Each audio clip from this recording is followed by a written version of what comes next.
बिस्मिल्लाहिर्रहमानिर्रहीम। जी बेटा सवाल। जो कंपनी लिमिटेड में गारंटी होती है उसमें डायरेक्टर तो बट जिसके मेंबर्स होते हैं उन्हें कंपनी के एसेट्स को कंट्रीब्यूट करना होता है director is supporting yes towards asset. देखो जब भी कंपनी की वाइंडिंग अप हो रही है तो एक ही चीज़ वर्कआउट होती है, नेट एसेट्स। ठीक है, नेट एसेट्स मतलब एसेट माइनस लायबिलिटी। ये आप लोग पढ़ के आए हो अकाउंटिंग में, राइट? अब अगर मैं कहूँ नीचे शॉर्टफॉल आ रहा है या मैं एसेट माइनस लायबिलिटी करता हूँ, नीचे आंसर -25 आ रहा है, इसका मतलब क्या है? कंट्रीब्यूशन की ज़रूरत है ना एसेट्स के अंदर। यही वो ये कॉन्सेप्ट है लाइन का कि contribute to the assets of the company, because के ऊपर एसेट कम पड़ गए हैं। क्या मेरी बात समझ आई है आपको? मैथमेटिकली समझाया ना, छोटा सी बात। ठीक है, ओके। और जी कोई क्वेश्चन आप लोगों का? कोई ऐसा दिमाग में कोई ऐसी बात आई हो? नोप, कुछ नहीं आ रहा आजकल। हाँ, सर ये जो कॉन्सिक्वेंसेस ऑफ सेपरेट पर्सनालिटी है इसमें consequences of separate personality. Okay, book पे आ जाऊं? जी जी बेटे, पेज नंबर मुझे रेफर कर या ऊपर ही आ जाऊं? सेकंड पेज था, कौन से वाला? ऊपर? जी जी ऊपर ही है जी। कौन सा बताओ, कौन सा बेटे? इससे ऊपर है। सेपरेशन ऑफ हाँ ठीक है। From control. हाँ हाँ, तो इसमें तो सर जिसके पास ओनरशिप होगी तो कंट्रोल भी उसके पास होगा ना। जिसका नहीं ज़रूरी नहीं। कैसे? जैसे वो आप मंशा साहब की एग्जांपल दे हाँ रहे तो हो बेटा वो तो डिपेंड करता है कितना सिग्निफिकेंट, कितनी सिग्निफिकेंट ऑनरशिप ले रहे हो। वोटिंग इस तरह तो मेरे पास भी कोई छोटे छोटे से शेयर्स हैं तो ऑनर तो मैं भी हूँ, बट कंट्रोल क्या, मुझे तो शायद माइक ही बंद करेंगे मेरा। तो नहीं डायरेक्टर अगर कोई डिसीजन लेता है तो उसको मेंबर वो कर सकता है। हाँ लेकिन डिपेंड करता है ना। हमने वोटिंग पावर के ऊपर बात की थी थोड़ी सी। हमने कहा था एक वोट मतलब एक शेयर एक वोट, लेकिन हमने कहा था डिसीजन ऐसे नहीं होगा। डिसीजन किस बेस पे होगा? वोटिंग पावर की बेस पे। अब वोटिंग पावर की अगर बात करते हैं तो फिर मेरे अगर 0.1% है तो मेरी क्या वैल्यू उस डिसीजन के अंदर? मैं कहने को उस मीटिंग में बैठूंगा, मैं तो जाऊंगा ही नहीं पहली बात, जो कि कल्चर है, लोग जाते ही नहीं। और अगर चला भी गया तो कोई मुझे, मेरा माइक ही बंद होगा, मुझे बोलने का राइट तो नहीं मिलेगा। मैं सिर्फ अगर वहाँ पे चाय इंजॉय करने जा रहा हूँ तो जा सकता हूँ, बस इसके अलावा तो कोई रोल नहीं है मेरा। जी, अब मेरी बात समझिए बेटे, आपका कॉन्सेप्ट जो है ऑनरशिप का, ऑनरशिप तो बेटे आपको एक शेयर पे भी मिल जानी है, कंट्रोल मिलना है आपको 50% से ऊपर। सो हेल ऑफ डिफरेंस यार, हेल ऑफ डिफरेंस। ठीक है जी, और कोई क्वेश्चन? सब क्लियर है, सब अच्छा चल रहा है? Okay perfect. अच्छा, एक छोटा सा मैंने एफर्ट की, बहुत मैंने जैसा कहा था हम लोग को बहुत मुश्किल सवाल नहीं बना पाएंगे, लेकिन जल्दी से 2-3 एमसीक्यू सॉल्व कर लो ताकि थोड़ी सी ये, लेकिन ये बहुत आसान है। उसकी रीज़न है चैप्टर 1 में बैठे हो, डेफिनेशंस अभी तक पढ़ी हैं, लेकिन चलो एक प्रॉमिस किया हुआ था उसको फुलफिल कर लेते हैं, आगे चल के थोड़ा सा बेहतर होते जाएंगे एमसीक्यूज। जल्दी से इसको पढ़ो और इसका आंसर डिटरमिन कर लो।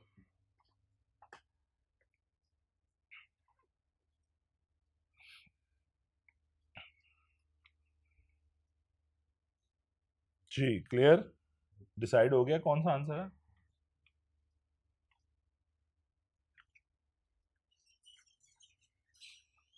क्या हुआ, टेबल नहीं है जी? आंसर क्या है जी? राइट आंसर सॉरी चार्ली होगा। ओके जी, ग्रेट।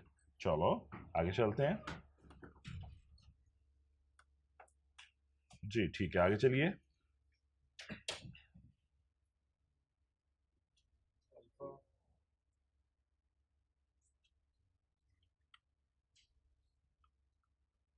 अल्फा किसने बोला? ये वर्ड हमने पढ़ा था, हमने 3 तरह की लायबिलिटी पढ़ी थी, कंपनी, डायरेक्टर्स और मेंबर की।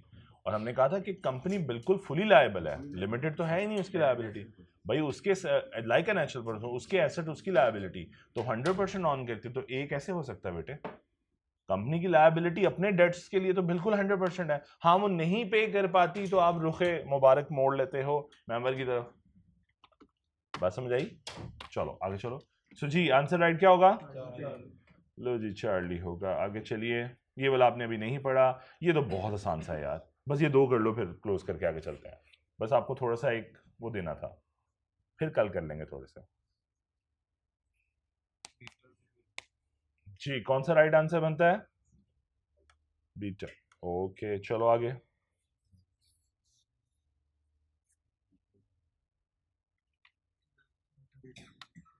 जी बाकी 25% पे तो नहीं मिलता, 50% पे कहता तो मान लेते, ठीक है, बाकी तो एमी उसने जहमत ही की है मैंने। चलो ठीक है जी। चलो पॉइंट दोबारा समझा दो। कौन से वाला? वही कंपनी वाला। अच्छा वो जो लिमिटेड वाला था। बेटे देखो कंपनी की तीन तरह की लायबिलिटी है ना, मेंबर, डायरेक्टर और कंपनी। अब अगर कंपनी की बात करो तो कंपनी नेचुरल पर्सन है, जिस तरह आप अपने डेट्स के लिए 100% लायबल, हाँ, तो इस वजह से वो सारी लायबल है। उसके इसमें लिमिटेड का वर्ड नहीं आता, लिमिटेड का वर्ड अटैच्ड है मेंबर के साथ, ये मैं समझाना चाह रहा हूँ, मेंबर के साथ अटैच्ड है कि भाई अगर कम बिजनेस अपनी लायबिलिटी पे ना कर पाया तो मेंबर की लायबिलिटी राइज होगी, और अगर मेंबर की लायबिलिटी राइज होती है उसकी एक लिमिटेशन है। कंपनी के ऊपर कोई लिमिट, अगर कंपनी फॉर एग्जांपल कंपनी के नेट एसेट्स हैं 100 मिलियन के और लायबिलिटी भी 100 मिलियन की, तो ठीक है ना, फेयर है ना, मेंबर को कुछ नहीं पे करना पड़ेगा बिकॉज वो अपनी लायबिलिटी खुद ही ऑन कर लेगी या पे ऑफ कर देगी। क्या मेरी बात समझ आई है? चलो लिमिटेड कवर्ड है, सो वो सारी चीजें आपस में इंटरलिंक्ड भी हैं। यस रियलाइजेशन यही है, ठीक है। लो जी अब आगे जल्दी से आते हैं। हम लोगों ने कल कहाँ तक कंक्लूड किया था बेटा, जरा मुझे बताइएगा। हमने सब्सिडरी के ऊपर शायद कंक्लूड किया था, और एग्जाम्पल 11 मैंने कहा था एक दफा घर से पढ़ लेना, एम आई राइट? जी जी अभी करने लगे हैं उससे। तो देखो यहां तक क्लियर है, 11 एग्जाम्पल क्लियर है, ओके। अब अगला कॉन्सेप्ट है, ये देखो मैंने कहा था कि भाई आपकी इन्वेस्टमेंट है ना, आपके पास जितनी है, आप जितनी करना चाहते हो आप कर लो। जैज ने वारिद को 100% एक्वायर कर लिया, राइट? ये तो एग्जाम्पल सबको याद होगी चाहिए होगी, ठीक है।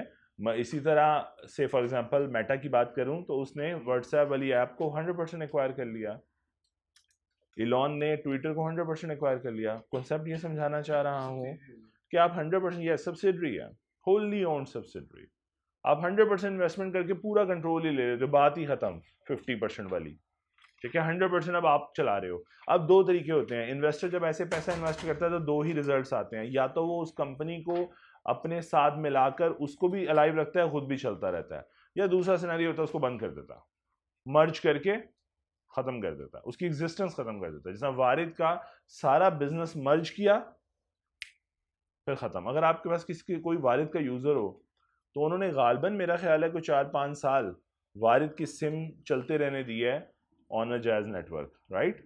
फिर एक टाइम आया जब उन्होंने कहा अब ये फलां तरीके से बंद होने लगी है, रिप्लेस करा लो। अब किसी के पास वारिद की सिम नहीं है बिकॉज अब उन्होंने नेटवर्क ऑफ कर दिया। वो समझाना ही चाह रहा हूँ, दिस इज द वे जिसमें आप अपने कस्टमर लूज नहीं करते लेकिन पूरे कस्टमर की ट्रांजिशन तक दोनों चीज़ों को अलाइव रखते हो।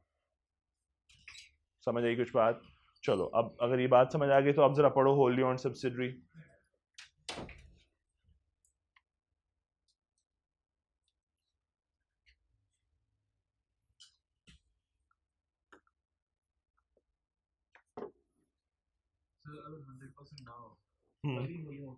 नहीं क्यों बेटे, होली का वर्ड क्यों लिखोगे, ऐसे क्यों कह रहे हो? सब्सिडरी होगी, यस जी, हो सकती है वो भी 51% 50% पे। हाँ ये बड़ा खूबसूरत वर्ड है, मैं चाहता था कोई हाईलाइट करे। वर्ड आपको नजर आया, और स्टेचुरी बॉडी, बेटा देख इस बात से ना मतलब देखो, अब स्टेचुरी बॉडी का मतलब ऑन बाय स्टेट, तो गवर्नमेंट कहाँ से आ गई भाई? देखो गवर्नमेंट भी तो 100% ऑन कर सकती है किसी प्रॉपर्टी को, उसको भी तो यही बोलेंगे wholly owned subsidiary of the government. तो कौन सा इस पॉइंट में इसीलिए उसने एक्सप्रेस किया कि प्राइवेट को भी कवर कर लिया और स्टेचुरी बॉडी को भी कवर कर लिया।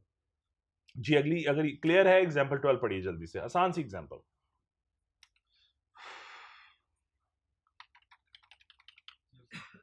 प्रोविजन समझ आ गई ना सबको? पक्की बात है। चलो एग्जाम्पल 12 एक लाइन है, जल्दी से पढ़ लें, बहुत सिंपल सी है, लर्निंग लाइन है। डन। चलो प्रैक्टिस क्वेश्चन 1 अभी आपने नहीं, प्रैक्टिस क्वेश्चन 2 एक अच्छा क्वेश्चन है, प्लीज़ पढ़िए और सोल्यूशन जहन में सोचिए या बनाइए, जो भी करना है, फिर डिस्कस करते हैं। फिर जिससे पूछूं वो बताए, प्लीज़ ऐसे ना बताइएगा। सोल्यूशन कोई ना पढ़े प्लीज़, मैंने तो गायब कर दिया, बुक्स आपके पास ही हैं।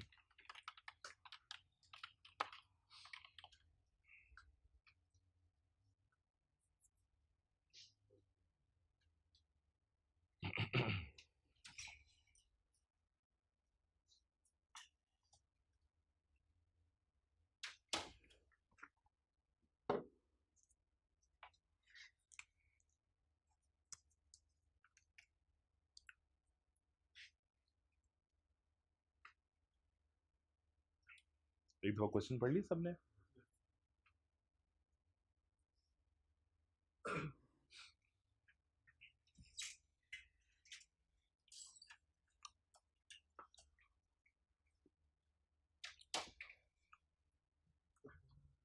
जी मिड रो में से कोई बताना चाहे? या बेटियों में से कोई बताना चाहे? जी क्या प्रॉब्लम है बताइए, suggest the course of action. बेटियों की तरफ से आने दें जी, कोई बता दे, कोई भी वॉलंटियर। किसी को समझ नहीं है क्या? जी जी जी जी बेटे, एम ढाल। वेरी नाइस, यही आंसर था। देखो बहुत क्लियर नजर आ रहा है कि आपके पास जॉइंट शेयर होल्डर है and you are treating each of them as a separate individual. नहीं, ऐसा तो बात ही नहीं हुई थी।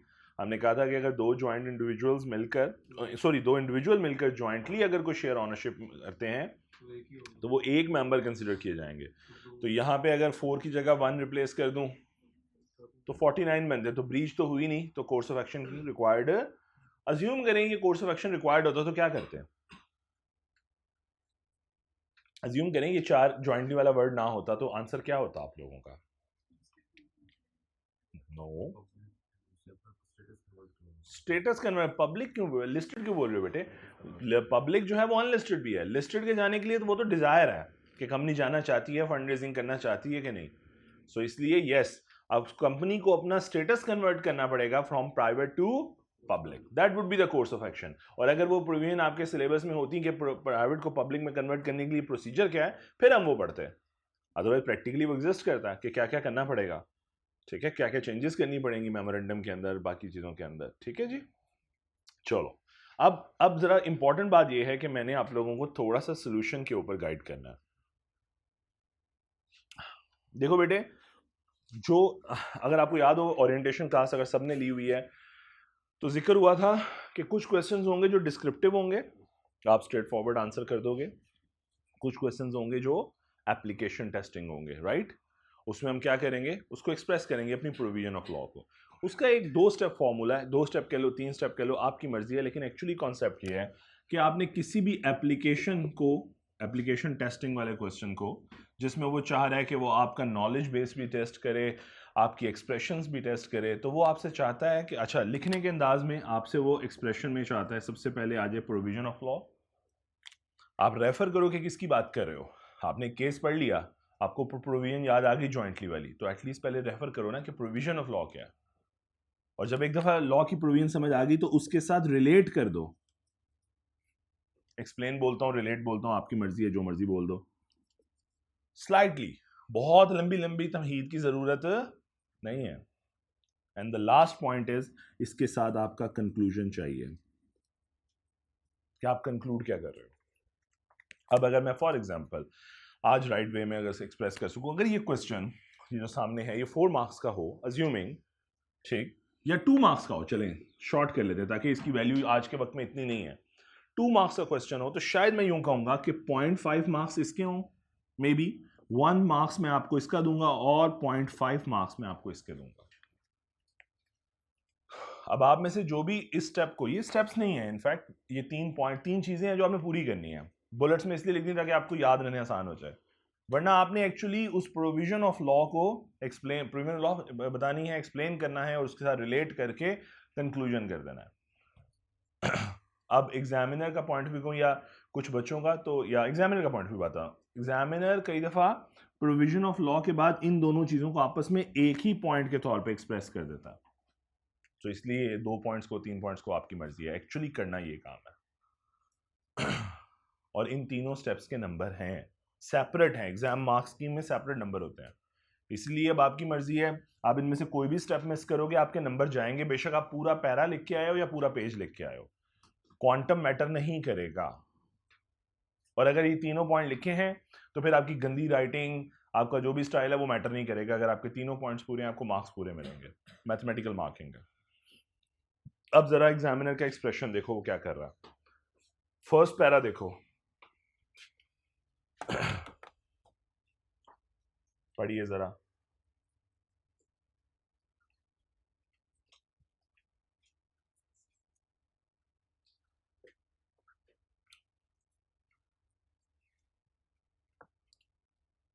जी, क्या एक्सप्रेस करने की कोशिश की है? सिम इस पहला पढ़ लिया आपने सबने? क्या एक्सप्रेस किया? Provision of law. सिर्फ आपको लॉ बताया कि इससे रेलेवेंट लॉ कौन सा है। अब जरा एक लाइन और पढ़ें ये वाली। Therefore, in the given scenario, the total number of shareholder turns out to be 49 rather than 52. Relate कर रहा है, एक्सप्लेन कर रहा है अपनी केस को with the provision of law. और आखिर में देखिए, the total number is 10 not exceeding the limit is fix by the company, hence no action is required, expressing the conclusion. So reality में 3 काम करने होते हैं।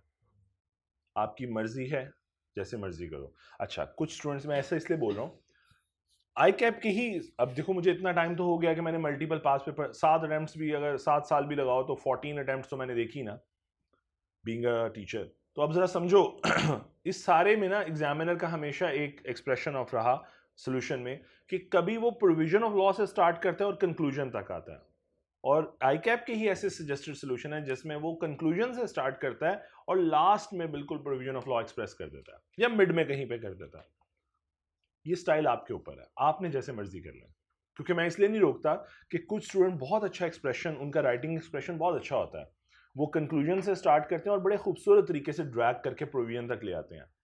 और कुछ ऐसे हैं जो कि नहीं, शायद राइटिंग स्टाइल ऐसा नहीं होता, तो वो उनको फिर मैं सजेस्ट करता हूँ आप एक पैटर्न यूज कर लो। So it's up to you, आपने 3 बातें पूरी करनी है, आपकी मर्जी, जैसे मर्जी करो। लेकिन खिचड़ी मत पकाइएगा। इंशाल्लाह वक्त के साथ साथ जब ये हम थोड़ा सा ग्रूम स्टेज पे चले जाएंगे तो मैं आपसे 1-2 दफ़ा बीच में, जैसे बात हुई थी ओरिएंटेशन में, आपसे लिखवाऊंगा। आप खुद देखिएगा स्टूडेंट क्या करता है, एक ही बात को कई दफ़ा 2 दफ़ा भी एक्सप्रेस करता है, रीफ्रेज करके। लॉ में ऐसा बहुत कॉमन है। आपको लग रहा है नहीं नहीं मैं तो नहीं करूंगा, लिटरेचर का पेपर नहीं है ना इंग्लिश का, ये एग्जाम है लॉ का। तो बच्चा क्या करता है, जब एक्सप्रेस कर रहा होता है तो उसे लगता है इस बात को एम्फसाइज करने की जरूरत है, वो दोबारा एक्सप्रेस करता है।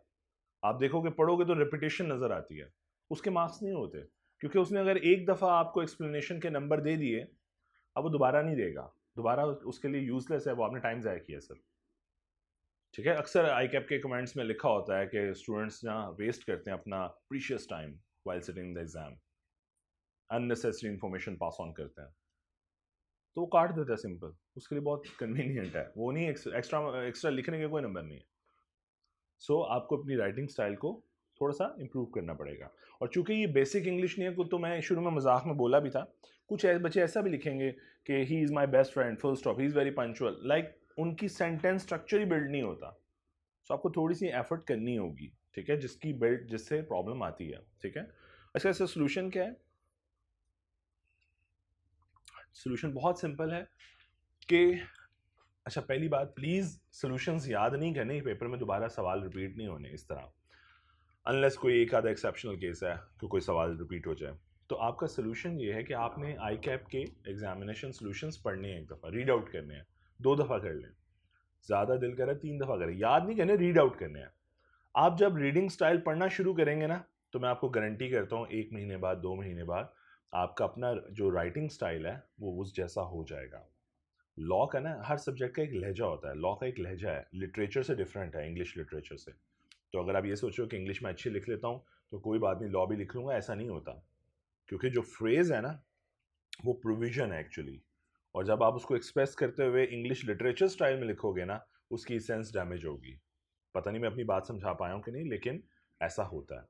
सो आपने रीडिंग करनी है सिर्फ, एग्जामिनेशन अपना कर लिया, आप अपना पहले सोल्यूशन परफॉर्म करो, उसके बाद रीडिंग करो, 1 दफ़ा कर लो, 2 दफ़ा करो, समझो कि इसने पहले क्या एक्सप्रेस किया, प्रोविजन क्या लिखी है, एक्सप्लेनेशन कैसे दी, कंक्लूजन तक कैसे आया, दैट्स ऑल। जैसा आपने अभी पहले खुद सॉल्व किया ना, इसी तरह सवाल खुद सॉल्व करो, लेकिन उसके बाद स्टाइल देखो, स्टाइल कॉपी करो, स्टाइल क्या था, कैसे एक्सप्रेस किया। ओके, सो मैंने टिप दे दी है, ये टिप अब पूरे सेशन में चलानी है आपने, ठीक हो गया। लीजिए प्रैक्टिस क्वेश्चन 3 पे आइए। वंस अगेन सोल्यूशन कोई नहीं देखेगा, सिर्फ मैंने इसलिए सोल्यूशन अपनी तरफ से तो गायब कर दिया, पढ़िए ज़रा प्लीज़।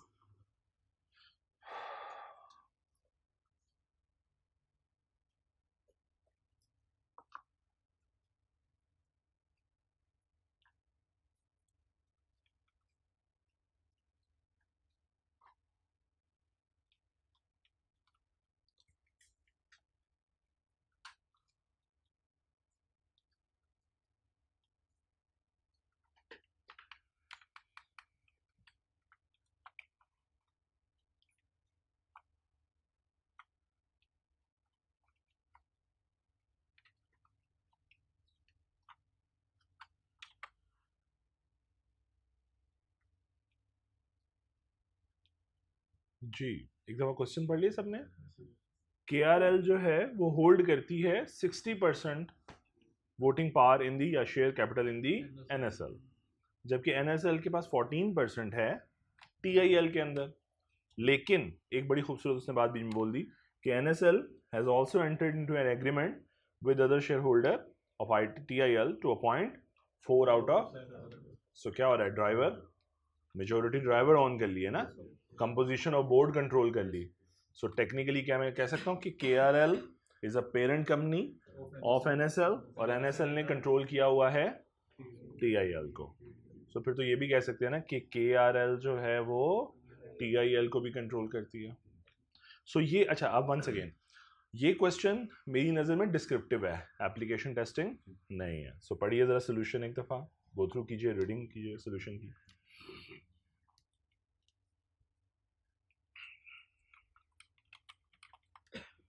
ये छोटी छोटी सी टिप्स दे रहा हूँ साथ साथ, प्लीज़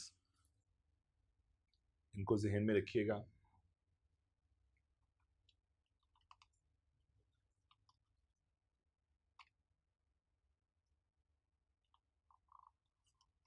डन, पढ़ लिए सबने। One more exam tip. अब जरा देखो, उस एग्जाम प्रेशर में तुम लोग मुझे मतलब याद करो, ये हो नहीं सकता, ठीक है।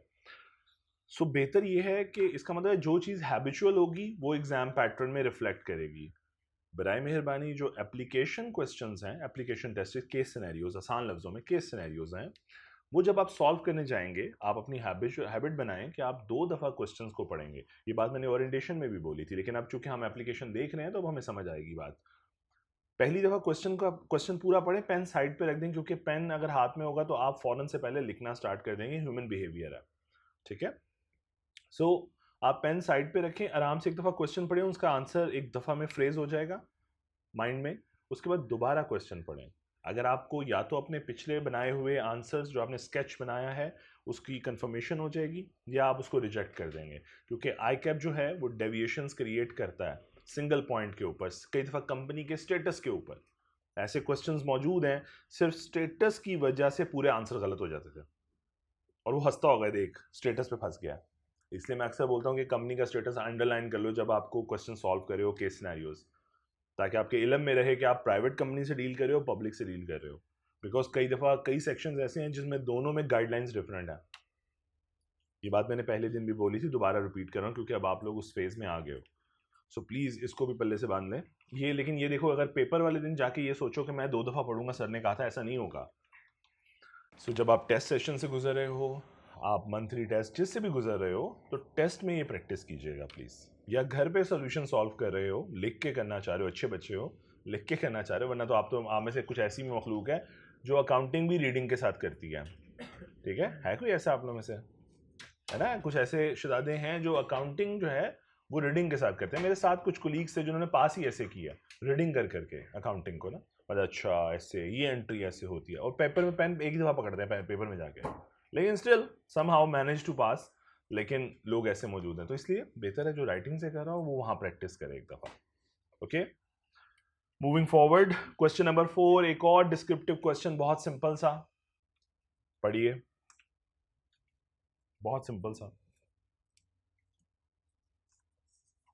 लेकिन अगर अब आप लाहौर बोर्ड में नहीं हैं, बराए मेहरबानी आपको कंपनीज के नेम गिवन है, तो जहाँ जहाँ वो फिट होते हैं, बेस्ट फिट होते हैं, डेफिनेशन लिखते हुए उसे फिट कर लीजिएगा। सोल्यूशन देख लें एक दफ़ा, उसने जहाँ जहाँ सब्सिडरी या होल्डिंग का वर्ड लिखना था उसने उस कंपनी के नेम को फिट कर लिया वहाँ पे।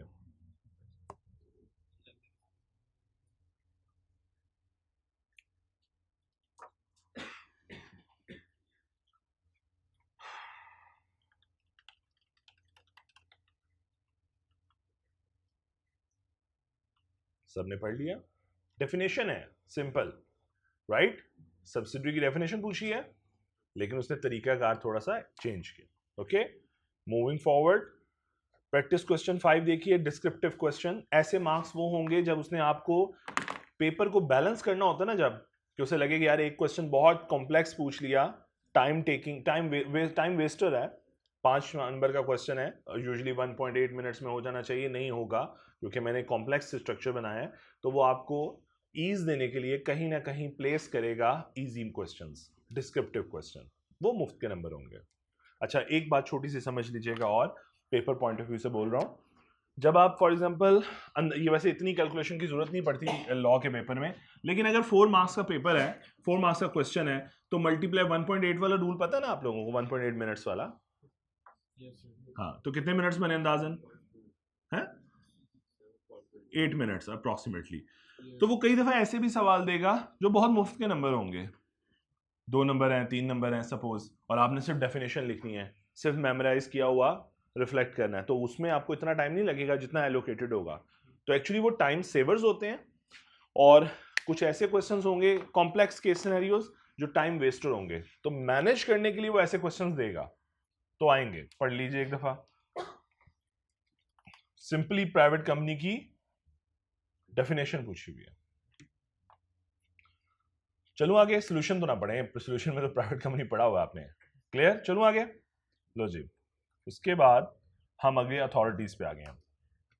ओके जी, सो अथॉरिटी से पहले हमारी एक डेफिनेशन रहती है, if I am not wrong, and that is body corporate, this one. बस ये लास्ट डेफिनेशन रहेगी, उसके बाद हमारा आगे अथॉरिटी का स्ट्रक्चर आ गया। अच्छा, एक बिफोर गोइंग बैक, आप इसी पे बस देख लें, ये अथॉरिटी का स्ट्रक्चर कुछ भी नहीं है। पहली बात, इसमें से ना कभी पेपर आया है ना कभी आएगा। ये कंपोजिशन है आपके रेगुलेटर की, एससीसीपी की, इसलिए ना तो कभी पेपर आया है, ना ये इतना इंपॉर्टेंट है कि पेपर कभी यहाँ से आएगा। ठीक है, ऐसा मेरा ख्याल है कि आई कैप कभी ऐसी हरकत नहीं करेगा कि अपने आप को इनसे मुंह कालक ले। हम इसे अक्सर कहते हैं, जब इतना उसके बाद ना उसके बाद इतना मवाद पड़ा है बच्चों को इरिटेट करने के लिए, तो ऐसी चीज़ों से वो मुंह कालक नहीं लेता, तो इसलिए कभी नहीं पूछा गया, ना पूछा जाएगा। लेकिन इसको एक दफ़ा रीडिंग ज़रूर कर लीजिएगा, ठीक है? इसमें मैं थोड़ा सा आपको एक्सप्लेन कर देता हूँ है क्या, फिर हम वापस सेक्शन पे चले जाएंगे। कमीशन, आप अपने एससीसीपी को usually security and exchange commission of Pakistan को उर्फ आम में, या लॉ भी इसको कमीशन का वर्ड इस्तेमाल करता है। तो commission means the SCCP, security and exchange commission of Pakistan. बना किस एक्ट के अंडर? 1997 के एक्ट के अंदर बना। तो बस आपके रेगुलेटर की अच्छाइयां बयान करने लगा, तारीफें करने लगा, ठीक है? ऑर्गेनाइजेशन क्या है, पढ़ लीजिए एक दफा प्लीज। मैं इसमें क्या पढ़ाऊं, एक दफा पैरा है, बल्कि मैं इधर ही पढ़ा के भेजता हूं, क्या पैरा है, पढ़ लीजिए।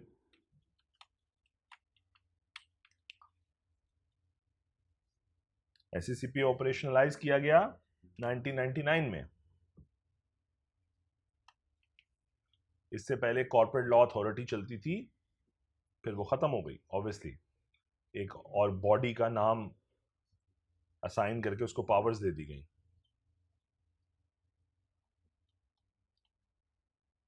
जी clear?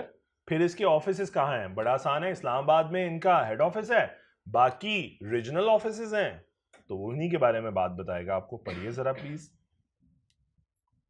Head office is at the federal capital Islamabad, 8 regional offices हैं।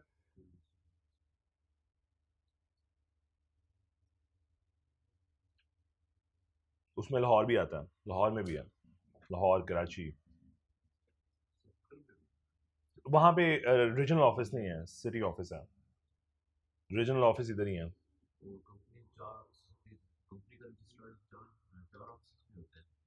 कंपनी का रजिस्ट्रार 4 ऑफिस में होता है। हाँ, मौजूद है, हर हर ऑफिस में मौजूद है, स्ट्रक्चर वहीं पे है, सब जगहों पे। ले जी, चलूं आगे।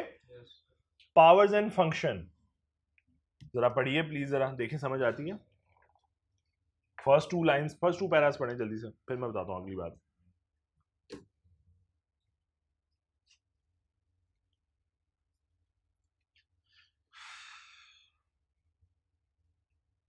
दो पैरा पढ़ लें, फिर मैं तीसरे के बारे में थोड़ा सा बताना चाहूंगा।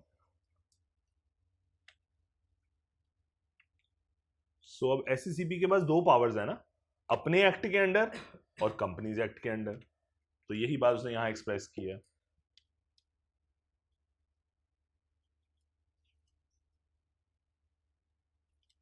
जी, समझ आया सबको, बेटियों को भी क्लियर? प्लीज, कोई ना चीज समझ आए, ट्रांसलेशन ना समझ आए, पूछ लीजिएगा, पास ऑन मत कीजिएगा मेरे कहने पे। नेक्स्ट पॉइंट पे जाऊं, थर्ड पे। एक छोटी सी बात, एससीसीपी में ना अब फिर क्या किया गया, थोड़ा सा चीज़ों को बेहतर करने के लिए ना, परफॉर्मेंस को, एफिशिएंसी को, उन्होंने सेक्टर वाइज कुछ डिवीजन भी बना दिए हैं। उन्हें एससीसीपी की डिवीजन ही बोला जाता, लेकिन वो अदारे अदारे के अंदर डिपार्टमेंट्स बन गए हैं, जिसमें insurance is one of them, banking is one of them, financial institutions के लिए अलहदा कर दिया। जैसा बड़ा खौफनाक अदारा है वैसे एससीसीपी के अंदर, जो सबसे खौफनाक अदारा है वो यही फाइनेंशियल इंस्टीट्यूशंस के हैं, जिसमें से one of them is insurance. Insurance division बोला जाता है उसको, एससीसीपी इंश्योरेंस डिवीजन। अब उसका काम ही सिर्फ इंश्योरेंस से डील करना है, क्योंकि स्पेशलाइज है ना, हर बंदा उसका एक्सपर्ट नहीं हो सकता, तो उन्होंने भी अपने लोग एक्सपर्ट इकट्ठे कर लिए हैं। क्योंकि पहले रैंडम चल रहा था, कोई भी फॉर एग्जांपल आज रजिस्ट्रार चेंज हुआ, उसको एक्सपीरियंस ही नहीं है इंश्योरेंस देखने का, वो क्या इंश्योरेंस को देखेगा। सो उन्होंने फिर क्या किया, आहिस्ता आहिस्ता अपने इंश्योरेंस डिवीजन को सेपरेट, अब इंश्योरेंस डिवीजन सेपरेटली बिहेव करता है, उसको पता है इंश्योरेंस की गर्दन कहाँ से दबानी है, इंश्योरेंस कंपनीज वाले कहाँ कहाँ गलत काम कर सकते हैं, कौन कौन सी पेनल्टी इनको डालनी है, मैं समझाना चाह रहा हूँ, ठीक है। एक आम पर्सन, शायद मुझे भी इंश्योरेंस का उतना नहीं पता होगा, इंश्योरेंस की अकाउंटिंग जो है वो कॉम्प्लेक्स है, ठीक है, इंश्योरेंस कंपनीज की, बैंक्स की भी कॉम्प्लेक्स है, लेकिन इंश्योरेंस की बहुत कॉम्प्लेक्स है। क्लियर? अच्छा, आगे चलिए, बैंकिंग इसी तरह, तो यही, अब ये पैरा पढ़ लीजिए, अब आपको समझ आ जाएगा।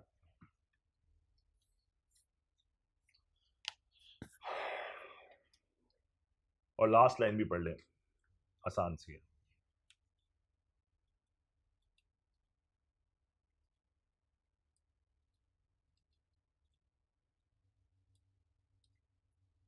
जी, सबने पढ़ लिया?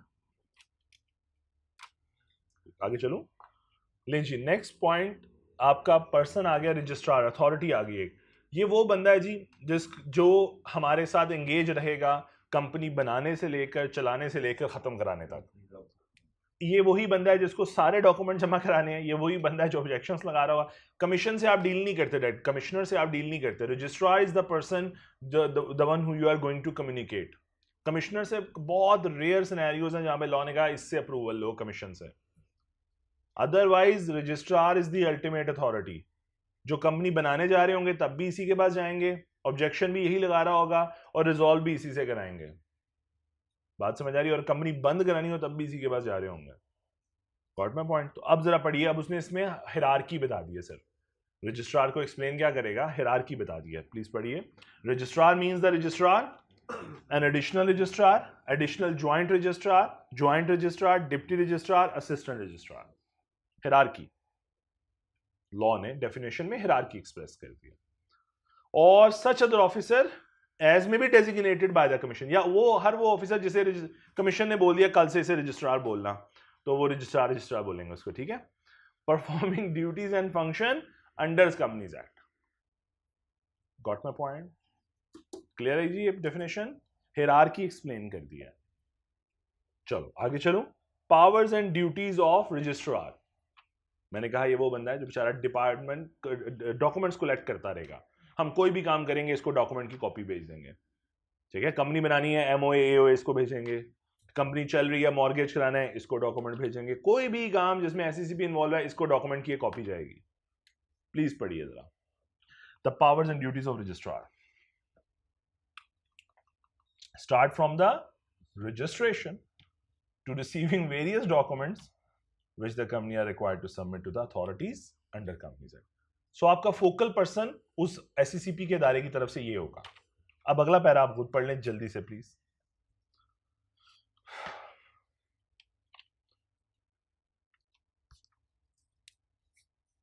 मॉर्गेज एंड चार्जेस जो हैं ये हम इसको एक्सप्लेन करेंगे बाद में, वैसे थोड़ा सा बता देता हूँ।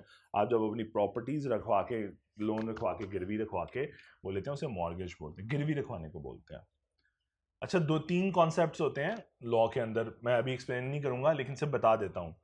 प्लेज, मॉर्गेज, और तीसरी नई करेक्टरिस्टिक्स है चार्ज, ठीक है। किसी को पता हो प्लेज क्या होता है वैसे? जल्दी से, अगर तो पता है फिर बात करेंगे, वरना बाद में करेंगे।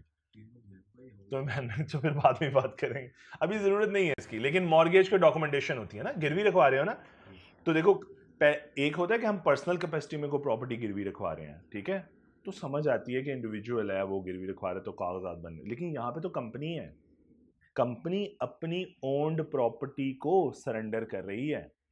किसको? एससीसीपी को। किससे लोन ले रही है?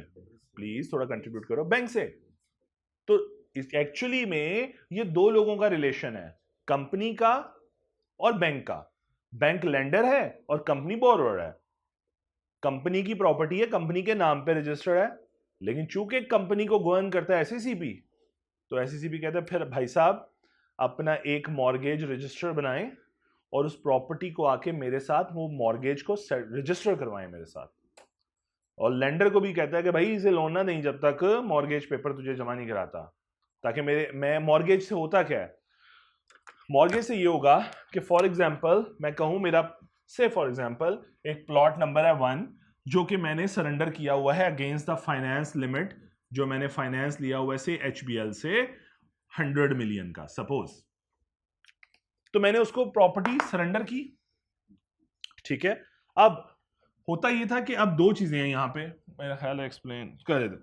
दो चीजें मॉर्गेज में ये होता है कि आप क्या करते हो, प्रॉपर्टी के जो क्या प्रॉपर्टी रखवा देते हो गिरवी, नहीं नहीं, क्या करते हो रियलिटी में क्या होता है। सपोज आप बैंक को, मैं बैंक के पास आया हूं और मैंने लोन लेना है आपसे 100 मिलियन, तो आप क्या करोगे, डॉक्यूमेंट्स प्रॉपर्टी के ओरिजिनल कागजात क्या करोगे, गिरवी रख लोगे। ये है मॉर्गेज, आसान लफ्जों में यही है गिरवी रखना, ठीक है। प्रॉपर्टी मेरे पास ही है, मैं उस पर जो भी कर रहा हूँ, लेकिन मैंने कागजात गिरवी रखवा दिए। क्या मैं इसको सेल परचेज में नहीं डाल सकता जब तक मैं अपना लोन क्लियर नहीं करता।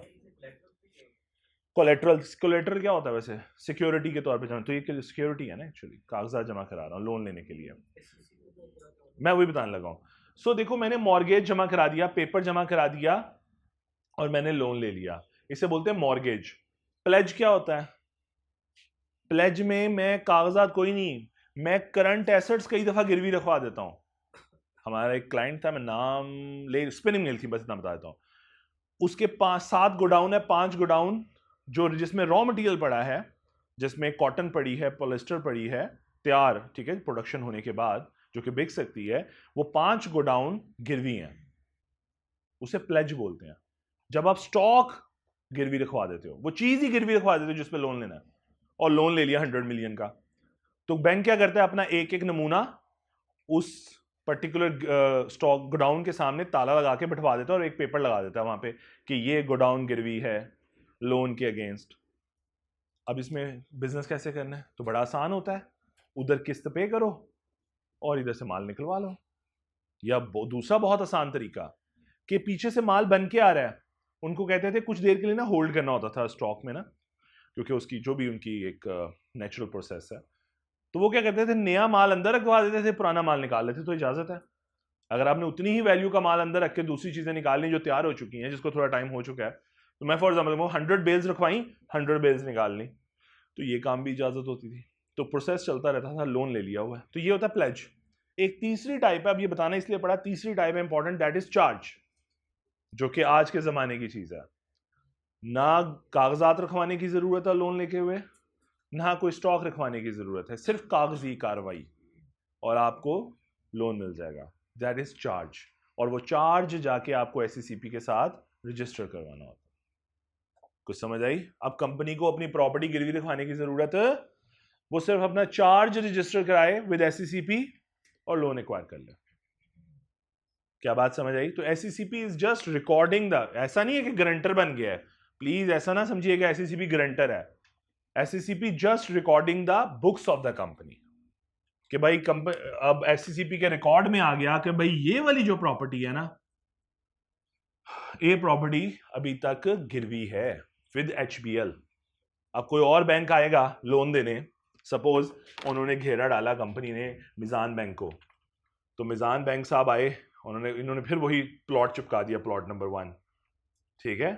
तो मिजान बैंक साहब भी तो मांगेंगे ना कि लाओ मॉर्गेज रजिस्टर्ड एससीसीपी का, बल्कि आपकी अप्रोच होती है लेंडर खुद भी ले सकता है एससीसीपी से, तो लेंडर जाएगा खुद ही लेगा, निकलवाएगा, पता लगेगा प्लॉट 1 तो ऑलरेडी गिरवी है, तो मुझे क्या चूना लगा रहे हो।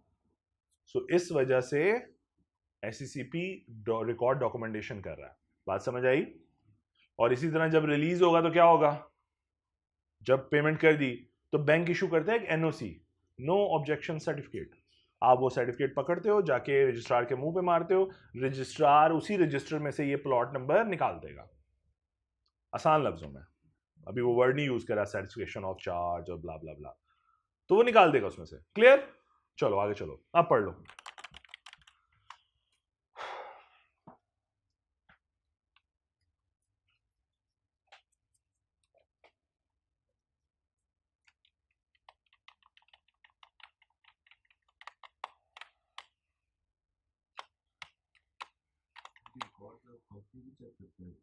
जी राइट रखता है, करते मैंने आज तक नहीं देखा, राइट रखता है,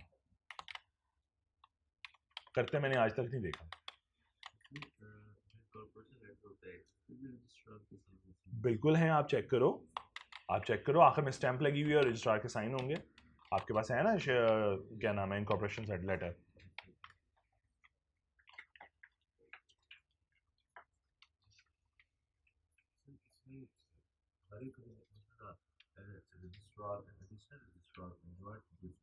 ये हिरार्की है, हिरार्की। अच्छा मैं एक मजे की बात बताता हूँ, बड़ा ऑर्गेनाइज इदारा है एससीसीपी का। आप जब कंपनी रजिस्ट्रेशन ऑफिस में फोन करोगे तो वो पूछेंगे किस रजिस्ट्रार से बात करनी है, ये नहीं पूछते, वो कहते हैं आपकी कंपनी का पहला अल्फाबेट कौन सा है। उन्होंने अल्फाबेट वाइज कंपनी डिवाइड की हुई है, हो सकता है ए इसके पास हो, बी इसके पास हो, जिनका नाम बी से शुरू होता है, एम का नाम जिससे शुरू होता है वो रजिस्ट्रार और है, एम एन इसके पास है, के इसके पास है, ओ उसके पास है, ऐसे है। तो आप उन्हें बताते हो कि फॉर एग्जांपल मेरी कंपनी का नाम है सपोज ए गफार ट्रेडिंग, तो वो कहेंगे अच्छा ए उन फ्लांस आपके पास उनका एक्सटेंशन नंबर ये है, चलो, तो आप डायरेक्ट उस रजिस्ट्रार के पास पहुंच जाते हो। ठीक है, फिर आपने उसी से डील करना है। कुछ फंक्शन है जो उन्होंने सेंट्रलाइज रखे हुए हैं, कंपनी बंद करानी हो, ठीक है, तो वो एक साहब हैं, बस उन्हीं के पास जाना है आपने, बाकी सारी जो मर्जी, बाकी हर रजिस्ट्रार सेपरेट है। ठीक है जी, वो रजिस्ट्रार ऑफ फॉर्म्स है, वो एससीसीपी का दायरा नहीं है, ये डेजिग्नेशन है इन दी एससीसीपी। वो रजिस्ट्रार ऑफ फॉर्म है, उनका ऑफिस भी अलग है, आज भी उधर ही है पूंछो रोड के ऊपर। जी और कुछ, वो तो दायरा बिल्कुल ही, वो बस बेचारा फॉर्म से ही इशू करी जा रहा है, हल्का सा नाम चेंज करके इशू करा लो बार बार, उनको खुद नहीं पता चलता क्या इशू करी जा रहे हैं, पता नहीं क्या, वो सही है दायरा सोया हुआ। जी जी क्लियर पॉइंट। अगले पॉइंट पे आओ, ऑफिसर की डेफिनेशन पढ़ो, वहां पे भी डेजिग्नेशन बता दिए, chief executive, CFO, company secretary, any other authorised officer. Clear हो गया ये भी पॉइंट। आगे चलिए, अब हमारे पास आ गया बोर्ड, जल्दी से पढ़िए जरा, अब मैं उस तरफ नहीं जा रहा अभी, बॉडी कॉर्पोरेट की तरफ, जल्दी पढ़िए, बोर्ड पढ़िए, आपको समझ आ जाएगा फौरन से पहले, कुछ ना समझ आए तो बताइएगा। दो तरह की मीटिंग होती हैं, बोर्ड की मीटिंग और मेंबर की मीटिंग, यही दो इंपॉर्टेंट हैं, इन्हीं में डिसीजन होना है। किस बेस पे होना है? वोटिंग पावर की बेस पे। डायरेक्टर की वोटिंग पावर क्या होती है? इक्वल होती है, इसलिए हम कहते हैं वन डायरेक्टर वन वोट, जबकि मेंबर की वोटिंग पावर में क्या कॉन्सेप्ट है? वन शेयर वन वोट, और अगर वोटिंग पावर निकालनी हो परसेंटेज में तो उसके शेयर्स को या उसके शेयर कैपिटल को रिस्पेक्टिव शेयर्स पे डिवाइड, टोटल शेयर पे डिवाइड कर दें। चले गुड। और अभी हमारा एक मैटर रहता है कि जिसमें हमने ये डिसाइड करना है कि डिसीजन पास किस परसेंटेज पे होगा, ठीक है, वो बात करते हैं। चलिए जी जल्दी से पढ़ लिया बोर्ड, अब आते हैं मेंबर पढ़ते हैं। मैं बोर्ड नहीं पढ़ा रहा, बोर्ड समझ आ गया मेरा ख्याल है। Member, the subscriber to the memorandum of association, ये क्या बदतमीजी है? सब्सक्राइबर, ये तो हमने शेयर होल्डर के बारे में पढ़ा था, तो भाई आप मेमोरेंडम को अगर मैंने आपको दिखाया था उसमें क्या लिखा था? एक अंडरटेकन, कि उन्होंने अंडरटेक किया था कि वो इतने share, agreed to take that number of share, मैंने आपको वो टेबल भी दिखाया था, याद है कि नहीं याद? सो वो क्या लिखा हुआ था? एग्रीड टू, तो वो इसलिए उन्हें बोला जाता है, उन्हीं को सब्सक्राइबर टू दी मेमोरेंडम बोला जाता है। जो फाउंडिंग मेंबर होते हैं, जो फर्स्ट टाइम जिनका नाम वहां पे दर्ज होता है और वो ये एग्री करते हैं कि हम एग्री करते हैं हम कंपनी के शेयर सब्सक्राइब करेंगे, उन्हीं को सब्सक्राइबर टू द मेमोरेंडम भी कहा जाता है, अगले आने वाले को नहीं कहा जाएगा। देखो फॉर एग्जांपल कंपनी बन गई, अब मैं आज शेयर होल्डर, मैं इन्वेस्ट करना चाह रहा हूं, मुझे सब्सक्राइबर टू द मेमोरेंडम नहीं कहा जाएगा, मेरा नाम मेमोरेंडम में नहीं है। मेरी बात समझ आ रही है? मेरा नाम मेंबर रजिस्टर में है, मेमोरेंडम में नहीं है। तो ये सब्सक्राइबर टू द मेमोरेंडम का वर्ड है ना, ये उन फाउंडिंग मेंबर्स के लिए होता है। अब क्लियर है ये पॉइंट, इसमें कंफ्यूज तो नहीं होगे? तो इसलिए उन्हीं को बोला जा रहा है, शेयर होल्डर को ही कहा जा रहा है subscriber to the MOA. Are deemed to have agreed, वो इस बात को एग्री करते हैं, to become the member of the company and become members on its registration. ले जी, मैं आपकी याद दहानी के लिए जल्दी से, जी मैं अभी आपके क्वेश्चन का आंसर करता हूँ, 1 मिनट रुक बेटे, जितने मर्जी पुट्ठे क्वेश्चन पूछ, कोई मसला नहीं है। जस्ट 1 मिनट रुक जा, मैं सिर्फ एक दफ़ा वो दिखा दूं जो मैं दिखाना चाह रहा हूँ। कहाँ पे मैं घूम रहा हूँ,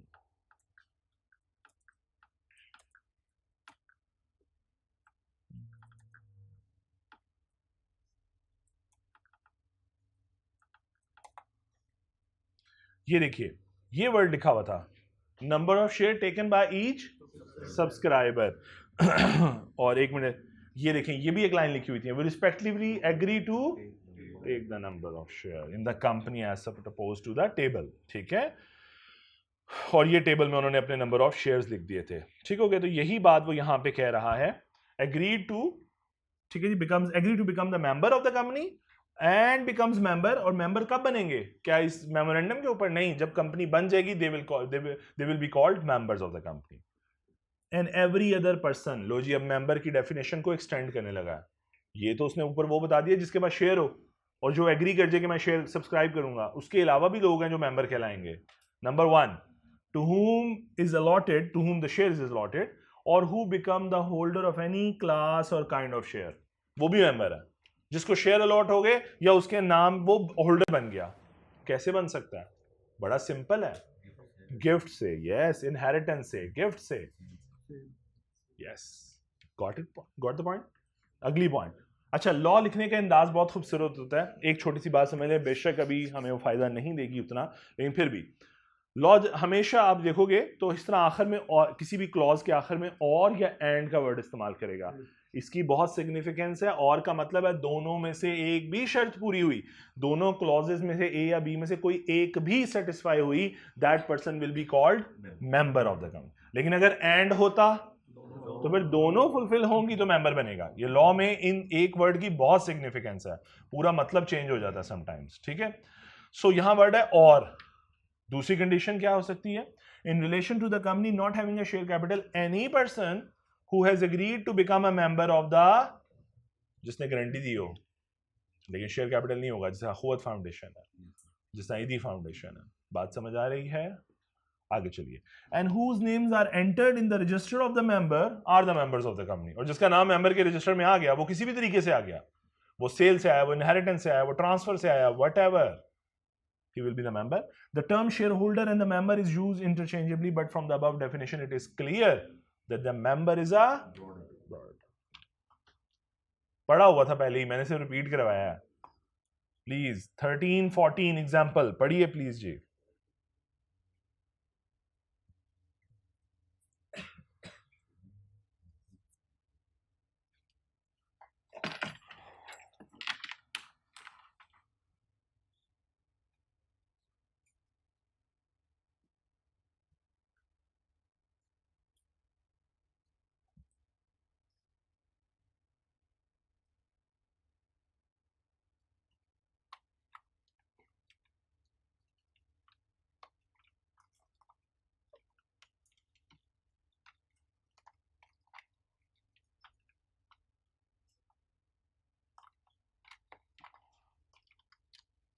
जी क्लियर?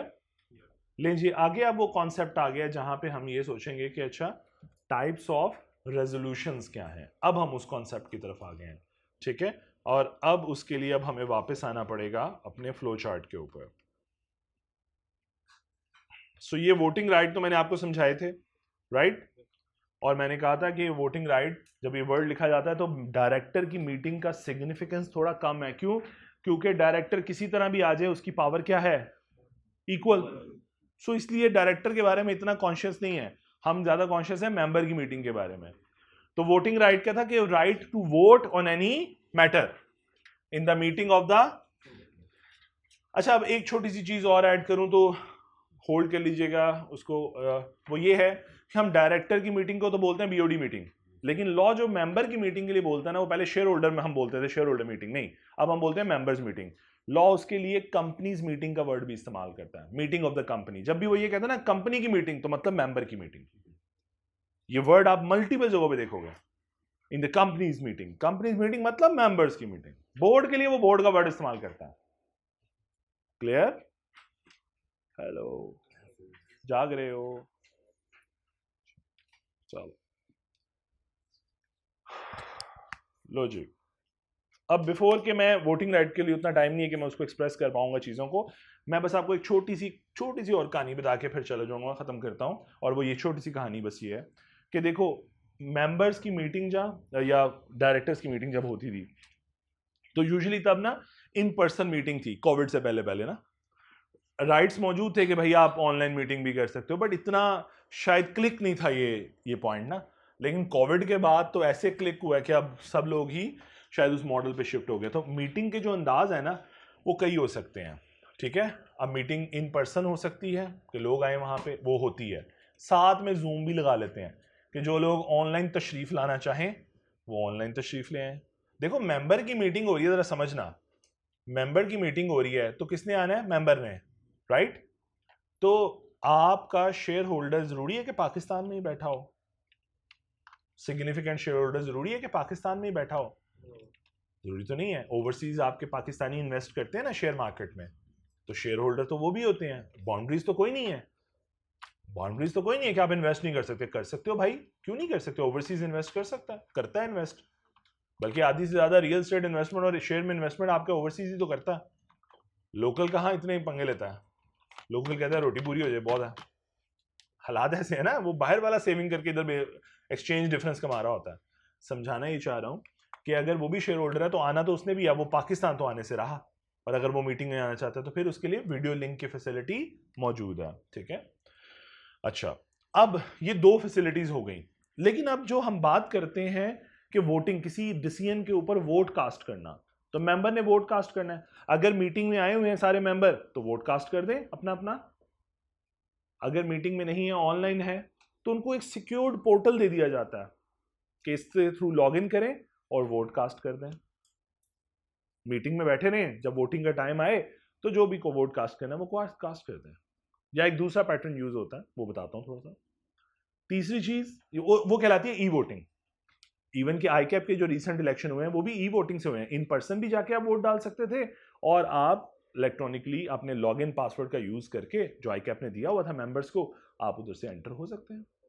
और हुआ, मैंने वोट कास्ट किया, राइट। सो ई वोटिंग। तीसरा वीडियो लिंक है कि लोग तशरीफ लाएंगे तो वहां पे भी वोट कास्ट कर सकते हैं, क्योंकि वोटिंग का एक अंदाज ये भी है, raise your hand who is in the favour, तो भाई वीडियो में भी हाथ खड़ा कर देंगे। वोटिंग किसी भी डिसीजन के ऊपर सबसे लोग जमा हो गए, किसी भी डिसीजन के ऊपर सबसे पहला जो स्टेप होता है वो ये होता है कि सबसे आसान हल, लॉ नहीं दिया हुआ है, लॉ में ही लिखा हुआ है कि भाई सबसे पहले चेयरमैन कहेगा raise your hand who is in the favour, हाथ खड़ा करो जो फेवर में है। अब सपोज फॉर एग्जांपल ये सारे लोगों ने हाथ खड़ा कर लिया तो डिसीजन मेजोरिटी के साथ पास हो जाएगा। लॉ कहता है अगर किसी को एतराज है तो चेयरमैन के डिसीजन सुनाने से पहले बोल दे कि भाई हमने नहीं कबूल, वोटिंग कराओ। कहानी समझ आई है? फॉर एग्जांपल मैं कहता हूं who is in the favour कि हम क्लास का टाइम चेंज कर दें फॉर एग्जांपल, तो ये सारे फेवर में आ गए। इन्होंने फौरन से आ गया, चेयरमैन ये काउंटिंग करेगा कि अच्छा हाँ मेजोरिटी है, मेजोरिटी है तो कहेगा डिसीजन पास। लेकिन इधर लोगों को लगता है कि नहीं ऑब्जेक्ट कर देना चाहिए, तो कर दो मेंबर। क्यों? क्योंकि वही बात जरा समझिएगा, ये जो मैं डिसीजन का तरीका लॉ मुझे बता रहा है ये कौन सा है? ये तो आइडेंटिटी बेस हो गया। हो सकता है ये सारों के पास मिला के भी 5% हो, 95% यहां बैठा है, तो वोटिंग पावर एक्सरसाइज करनी बनती है कि नहीं बनती? ठीक है, मेरी बात समझिए। ये सारे इतनी तादाद में बैठे लेकिन टोटल के पास 5% है, इधर पूरे 4, 5, 10 लोगों के पास 95% है, तो किसकी सुनी जानी चाहिए? ये तो चाहेंगे ना कि डिसीजन तो वोटिंग पावर पे करो ना, ताकि हम लोग अपना जब फैसला हाँ या ना करें तो शेयर होल्डिंग पावर पे फैसला हो, ना कि नंबर ऑफ इंडिविजुअल्स पे फैसला हो रहा हो। तो इसलिए लॉ ने एक तरीका बता दिया, 10% का रूल, 10% की औकात। उसने कहा किसी के पास, इनके पास या इनको मिलाकर भी एक या एक से ज्यादा लोगों के पास 10% की औकात है, ऑब्जेक्ट कर दें, ऑब्जेक्शन डाल दें, भाई ये कबूल नहीं है हाथ वाला तरीका, आओ वोटिंग की तरफ। सो पहला तरीका क्या है वोटिंग का? Raise your hand. ये सबसे आसान है। चेयरमैन को कहा गया भाई रेज योर हैंड करवाओ, हाँ मेजोरिटी अप्रूव कर दे तो बस लिख दोगे यूनानिमसली अप्रूव्ड, कुछ करने की जरूरत नहीं है। और अगर किसी को ऑब्जेक्ट नहीं है, बेहतरीन है, डिसीजन अप्रूव्ड। तूने कह दिया, चेयरमैन ने कह दिया ओके जी मैं डिसीजन अप्रूव कर रहा हूं, किसी ने ऑब्जेक्ट नहीं किया, अप्रूव्ड। अब नहीं ये वोटिंग राइट इस्तेमाल कर सकता। लेकिन अगर मेरे डिसीजन सुनाने से पहले ये कह दे ऑब्जेक्शन, मेरे पास 10% है या हम दो के पास 10% मिला के 10% है, 11% है, खत्म, कहानी इधर ही खत्म। अब वोटिंग होगी उस मैटर के ऊपर। कुछ कहानी समझ आ रही है? चलो यहीं से आगाज करेंगे। अल्लाह ताला शुक्र।